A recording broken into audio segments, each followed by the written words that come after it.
તો શું હાલે ડાયરો? આજ તો સવારમાં ઉઠ્યા અને આજે હતો શનિવાર ને હતી કોલેજે રજા અને પછી તો આપણે નાહી ધોઈને થઈ ગયા અસલના તૈયાર. આપણી છતમાંથી આવતું હતું થોડુંક પાણી અને તમે આના મર્દાનગી વાળા ડાયલોગ સાંભળો. તો તારે તો આજ સ્કૂલે જવાનું છે, મજા નહીં આવતી હોય ને? મજા જ આવે.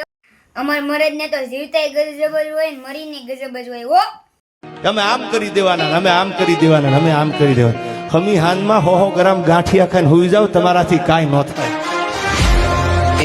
જોયું ત્યાં તો બનતી હતી સીટું. સમય થઈ ગયો અને નવોદયમાં મૂકવા જવાનો. તો તમે જોઈ લો ચાલુ વરસાદનો નજારો. પછી તો શું હોય, આપણે વરસાદનો આનંદ માણતા માણતા નીકળી ગયા ઘરે આવવા માટે. ત્યારબાદ હું અને પ્રિન્સ અંકલ બહાર નીકળી ગયા કપડાં લેવા માટે, કારણ કે મારે લેવાના હતા કપડાં.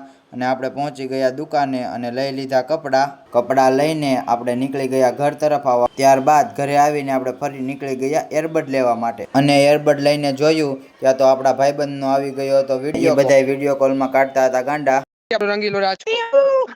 બાકી છે ને એકથી એક ચડ્યા હતા. પછી તો દરરોજની જેમ આપણે કરી લીધા દીવાબત્તી કરીને જોયું ત્યાં તો રસોડામાં બનતી હતી ગરમા ગરમ રોટલી. અને પછી તો આપણે શું હોય, આજે હતું મેનુમાં રોટલી અને રીંગણાનું શાક. તો આપણે રોટલી અને રીંગણાનું શાક જમી લીધું. તો આજનો નાનકડો દિવસ. ફરી મળ્યા નવી મોજ મસ્તી સાથે નવા વ્લોગ.